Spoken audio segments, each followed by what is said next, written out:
Now, if old age to a Jewish woman does not have too much fear when she becomes a grandma. Once she's a grandma, she doesn't care. Because grandmas in Jewish life hold a niche of their own. And the pride they take in their grandchildren, much more so than they took in their own children. One grandma was proudly wheeling her little grandchild, and a neighbor said, "What a beautiful baby." She said, "That's nothing. You should see the pictures." Another grandma was wheeling two of her grandchildren. A neighbor said, "How old are they?" She says, "The doctor is 6 and the lawyer is 4.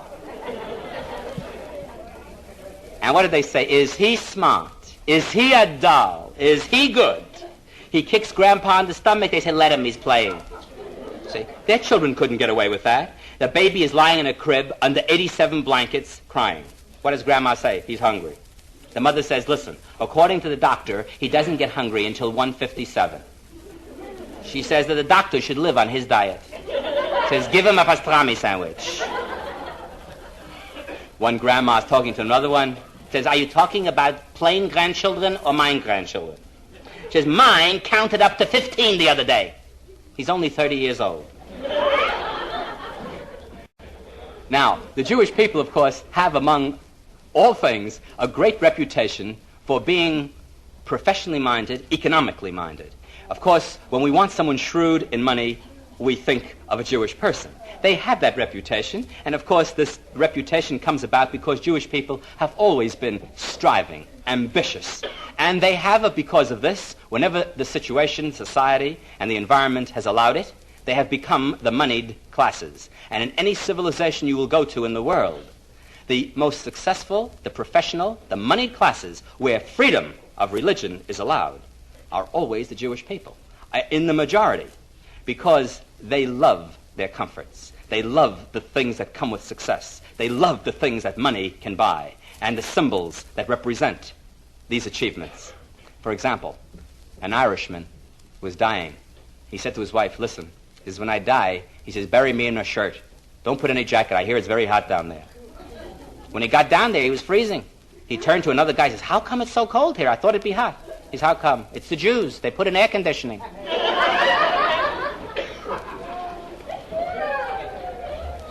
Jewish people have been ambitious, if not for themselves, for their children.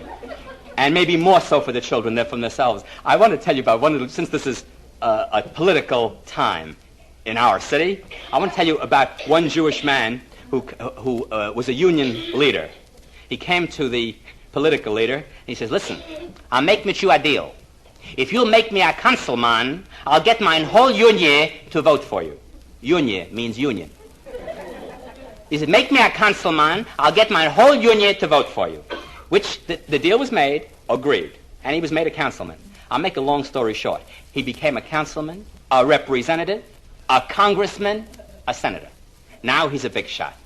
At the convention, he gets up and he says, "Now I want to ask for a very small favor." They said, "Don't tell us you want to be president." He's not president. Make me a citizen.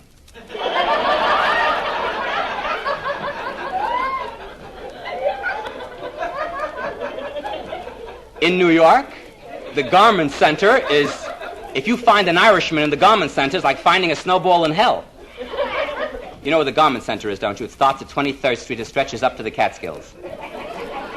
Now, they work hard in a neurotic business because the garment business, the fashion industry, is a neurotic business. It's full of seasons and seasons. You know what the seasons are. One man said to his friend, "Did you hear? Sam dropped dead last Saturday night." He says, "What? In the middle of a season?" This is unheard of. One fellow said to his friend, "What do they talk about?" "How's business?" "How's business?" He says, "Business, good and rotten.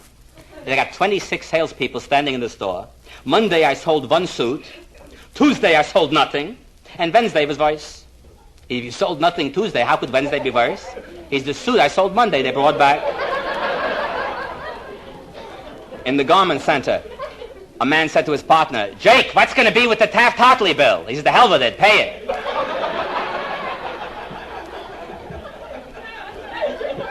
Let me tell you about 2 partners in the Garment Center. One went out for lunch and someone sold him a diamond ring. He came back and he showed his partner. He said, "Sam, take a look at the ring I bought." He says, "It's gorgeous, simple gorgeous. How much you paid?" He says, $200. He says, $200, such a beautiful diamond. Listen, you want to make a quick $50 profit? He says, here's $250, sell me the ring. How could he resist such a quick profit? Sold. He sold him the ring, and he went back to work. He says, what kind of a fool I am. I sold him a beautiful ring for a miserable $50 profit. I made a mistake. He went back and he says, listen, Sam, no questions, say nothing. Here's $300, sell me back my ring. He says, why not? A quick profit. Here's the ring. Sold it back to him. He went home that night, he couldn't sleep. He said, he paid $300 for that ring. That ganef, God knows how much it must be worth. He calls him up on the phone at 2 in the morning. He says, bring tomorrow the ring to the shop. I'll give you $400. The partner rushes in, sells him back the ring for $400. He goes out to lunch, and he comes back later on, again, full of regrets. He says, listen, Sam, don't say anything. Ask me no questions. Here's $500. Sell me back my ring. He says, too late. Too late. I sold it to someone else for $600. He says, Schlemiel, from that ring, we're both making such a good living, you ought to go and sell it.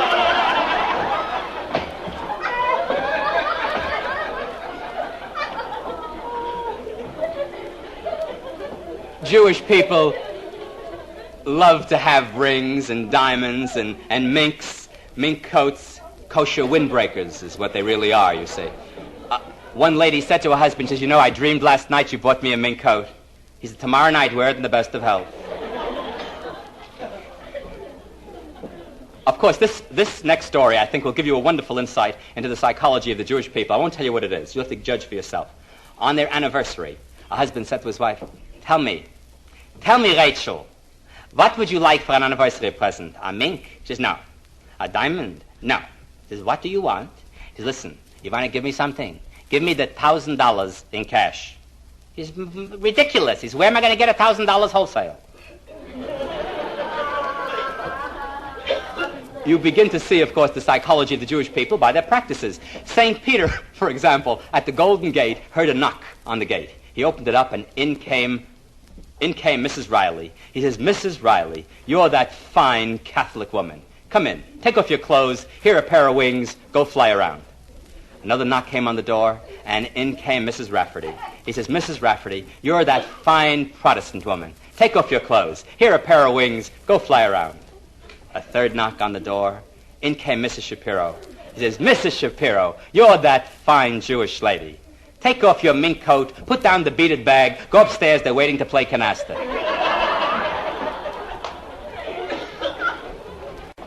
When it comes to money matters, when it comes to accounting, and you go to a CPA, you know, cleaning, pressing, and alterations, you will always find a Jewish man is at the head of it.